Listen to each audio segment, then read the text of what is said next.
back, and thank you for staying with us on Daybreak, a very, light, interesting conversation going on right now in the nation's capital. But yes, we have an amazing, like I said, 2 hours show to dissect all of the things happening in our country, which for me, one of the most recent and the most controversy going on in our country is nothing short of the petrol issue with the hike in price and the federal government denying and accepting and denying, a lot of back and forth. But then if there is one thing that is common, is Nigerians showing how angry they are when it comes to all of this, situation. But then, yes, I'm not alone on the show this morning. My co-anchor is here with me. Good morning, Fatua. Good morning, Subaya. By the way, I don't know what is happening with the, color combo, pinky and floral this morning. Yeah, I know, right? We just decided to. We always have this, telepathic kind of. some kind of synergy. But it's cool. Yeah, you look. It's beautiful. good to see you. You look beautiful as well. Well, I heard you talking about a lot of things. Yeah. Let's just go into the newspaper. Indeed, because then it carries exactly a lot of the things that you've already said. Yes. All right, let's quickly take a look at the weekend trust this morning, where major story is talking about our deal with the federal government petrol price. That's according to Labour. And the riders are saying, says anyone insisting on hike is cruel. NLC playing to gallery. That's according to the presidency. Price remains uncertain. Of course, we've seen Dangote Refinery talk about this. But then, first of all, the deal with federal government, that they had with Labour is what Labour is really talking about. So if you want to get an in-depth as a Nigerian of matters that concern you, you need to pick the Weekend Trust today. It says anyone insisting on hike is cruel. This is from different stakeholders, of course, talking about how inhumane it is for Nigerians. And then there is this expectation that Nigerians should just shoulder it and just hold on and continue with everything going on. We saw how the price of fuel from 200 naira to 600 and even 17 naira has been like a very heavy burden on Nigerians. But then now it has moved from the nation's NNPC, which is the major supplier for the country, selling at 897, basically 900 naira. So the increment, not only it's almost 300 naira. It is too much, and expecting Nigerians to bear that brunt without any increment of life. The cost of life is hard. Salaries of salaries that already the minimum wage has not been implemented well yet. Few states have, like I think if I'm not mistaken, Adamawa has I think started this month or last month. He has implemented, and then I think either Imo also. There are two states that actually I can't remember the governor that quickly said I will pay. I don't know if has done that actually. I think Abia also. So apart from them, no other states has accepted it. And even with the 70 naira minimum wage accepted, the Labour said one of the agreement was you will not increase the price of fuel, because if you increase them, we're back to square one again. And that has been their concern. And this is the same thing they're talking about. Now, in all of this, of course, the presidency is talking about NLC playing to gallery. Like they're saying, NLC, why are you doing this? It's like you're just saying something because Nigerians are complaining and you have to. But then the presidency is forgetting that NLC is supposed to stand for the people, not the government. It's Labour at the end of the day. Exactly. They are fighting for the people citizens. Are the weak. The power is not. There is no power balance. The presidency, the federal government. There's always there's always a body that is fighting for the voiceless, and it should this be is what what Labour is doing. So for the presidency to even expect the Labour to protect them or cover them, it does not even make sense at all. And there is price remains uncertain. We saw Dangote coming out to say, I'm not the one who will decide the price. NLC is still quiet on it. We don't even know, even with Dangote refinery producing fuel for us and pay, selling in Naira and all of that, we still don't know how much it would cost. And I think they've been having this back and forth also because of the price with Dangote and the NNPC also. It's almost the same thing. The Labour is fighting, Dangote is also doing that. And then, a couple of days ago, he actually, when he announced the first refined fuel that they have already, refined in his, they've not lifted it already as of that time. And that is it. And I'm sure that would have cut down the I don't think they would pick it up. Everything. They would pick it up. No, I mean they will, but I don't think they will now, because we already know how this whole thing rose up the prices, because there was fuel at the depot and they could not clear it, so they needed to increase money and off Fatima, for example, to go and pay off.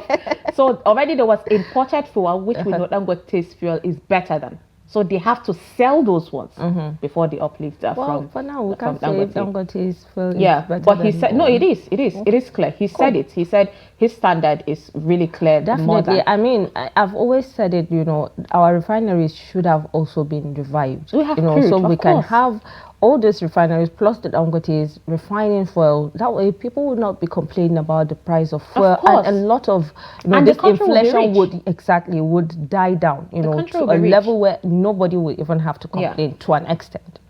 But then it's still there. And I'm still wondering, and we'll keep saying it until the right thing is done. Indeed. So, quickly, just to put on that, we've seen how oil countries grow. Countries like Dubai, UAE, they grew with they've commended Nigeria. Saudi Arabia grew with oil. So we know that Nigeria can grow. Yes, this is why they keep saying there's a prediction Nigeria is going to make it in 2030. And it's because of this oil, and if we should manage it well. So we hope that our federal government does not disappoint us and push for people stealing our crude oil, people sabotaging the economy, selling fuel at the highest just because they want to get subsidy from the government, and make sure that Nigerians get what is best. Now, Dangote, Wike, Winnie, or Shomale Dada in the news this week. You would find that on page 13. The many controversies of Women Affairs Minister. This is an amazing, irritating thing for me. I mean, it's amazing reports, of course, we have to put it out there, but it just breaks our heart when we see women representatives that we're pushing out there do a lot of things that does not speak well of our gender. And that is one of the things of the women. I mean, we got the story a bit late yesterday. I would have gotten someone to dissect some of the points that was mentioned in this particular controversy of the minister and all. But if you want to, we will still get someone to come and dissect some of these issues, because we keep seeing these things repeating itself. With the ministers. It's either with the finance or petroleum or the humanitarian. There's always that controversy. There's always the controversy in every sector. Whether you like it or not, someone is always going to be pulled for something. So definitely. All right. Away from that to security matters. How renewed Boko Haram attacks killed 122 in Yobe and Borno. This truly breaks my heart with what is going on. In the north, in the northwest, and even extending to northeast of Nigeria. When it comes to these Boko Haram attacks, it breaks my heart, and we hope we get to see a day where we'll be rid of this bad element. That's what we are hoping for every day, that we will wake up one day and there will be peace. But will there ever be peace at the end of the day? Because it's like the more you're trying to stitch this loophole, another it's opening. So it's a whole lot. But I'm sure, and I know, I'm a believer. Of course. I know that I'm hopeful that Nigeria is going to be better someday. Of course, we have to. Someone said we I'm in front of the pages, I think still 2 days ago, when Kenneth Okonkwo said we don't need any of the presidential candidates of the previous one. We need new faces. We need new people. Which is true. I agree. Yes, new people to give chance to see what they can do. Exactly. I did a report on the local government poll where you're saying the youths can come out and I mean, what happened to the not too young? They literally agree to it, but then they're blocking it at the same time. We just have to put it out there, because we have seen a couple of young people doing something. Yes. If you're not from a rich home, you cannot buy it. So that is really. Well, I'm sure that will be taken care of, because now the Kano situation where they had to put on hold because of the funds for the forms that people are buying. Yeah, we'll continue to do our own part, which is saying it as it is, so that until something is done. Until something is done. Indeed. Well, these are the stories, and you can find even more on the Weekend Trust today. All right, let's quickly take a look at the Saturday Punch this morning. And the major story there says, petrol crisis, trucks stranded at depots as NNPCL Dangote tango over pricing. And then the rider there says, market forces will create crisis. OPS wants NNPCL again, just like we just talked about it with Sumaya. You can find that details on page 4. I was talking about the Dangote and the NNPCL going over it, so you can see that. And it's really clear that the Punch carry that one. Yeah, so you can find that on page 4.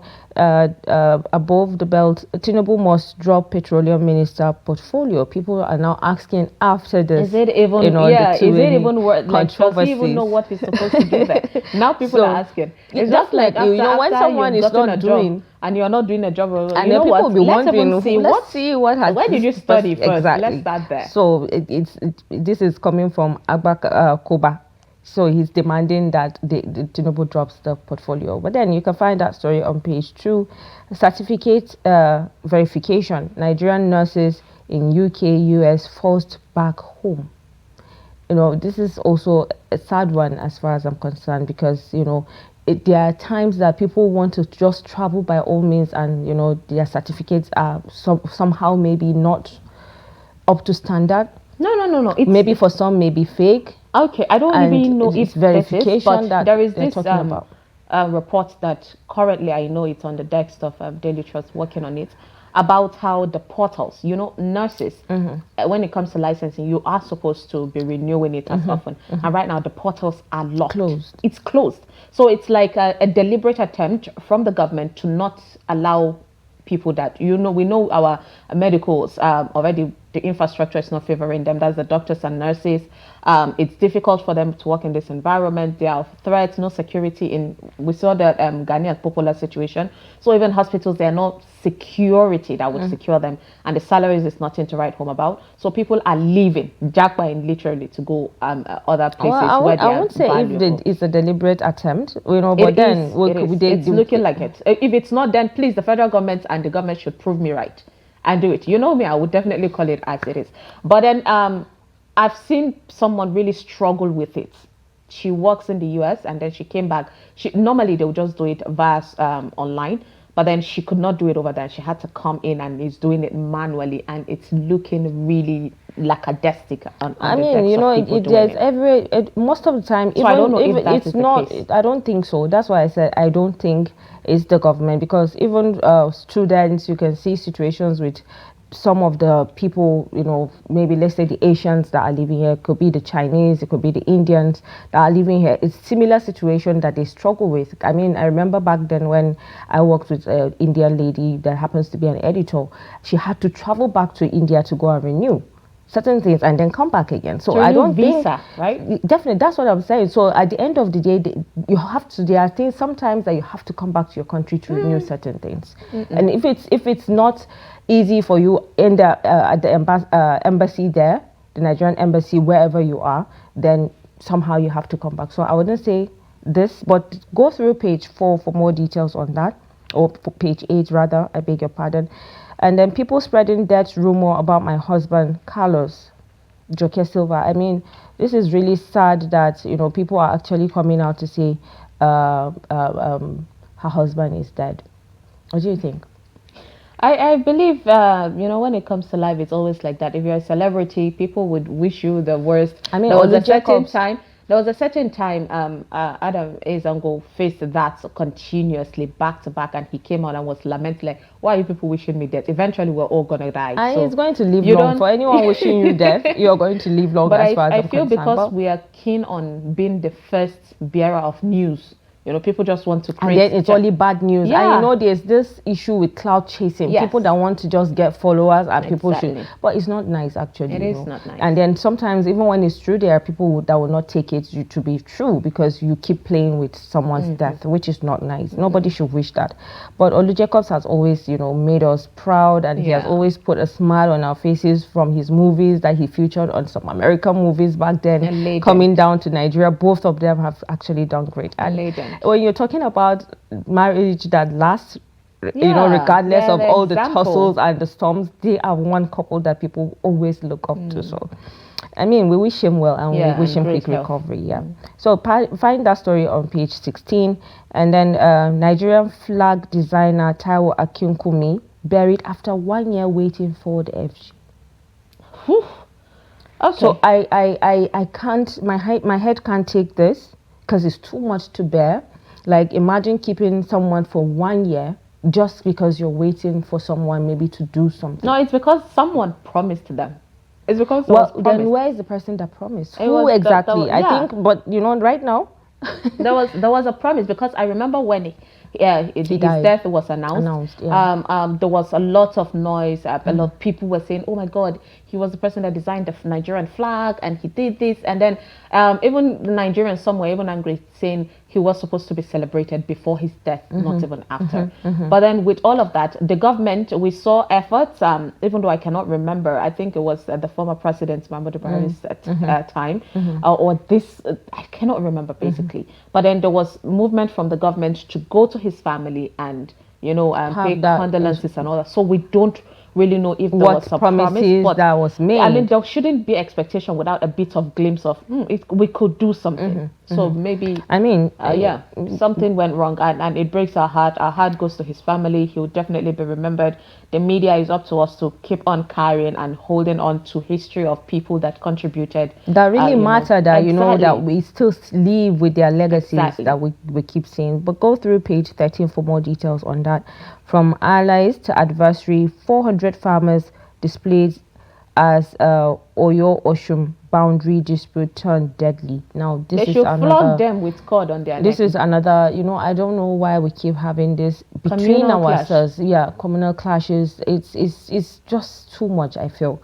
But what can we do to have a synergy, like I don't know. What we can do is this one is state government. It should be a relationship that we don't need to hurt each other for whatever reason. They have to go and decide on this land issue. If a land is causing issue, I mean, look at it where it belongs to, where it's more on which side or whatever, and then if it is something you divide. We're seeing Israel and Gaza fight from land to other things. So we cannot. These are two countries differently. This is a state or two states in our own country. Already we have a lot of insecurities to battle. We're fighting Boko Haram, bandits, terrorism.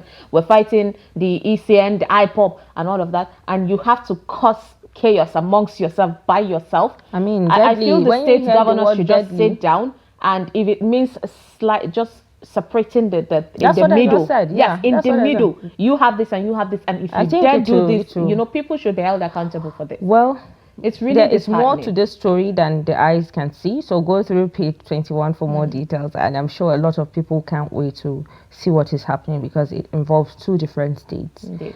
Assassins put gun in my mouth after killing Teresa. Slay Benue student's friend. So this is sad. After killing her friend, and then they turned to her, and thank God you survived, and you live to tell the story. And our heart goes out to the student who was killed so early. A lot of students are being killed recently. A lot of young people trying to make something, a living after graduating from school, showing their success that, okay, I have graduated from the university, I'm going into the labor market, and then their lives are taken, from them. Well, this is a sad one. You can go through page 30 for more details. Ogun begins manhunt for kidnappers of 66-year-old nurse.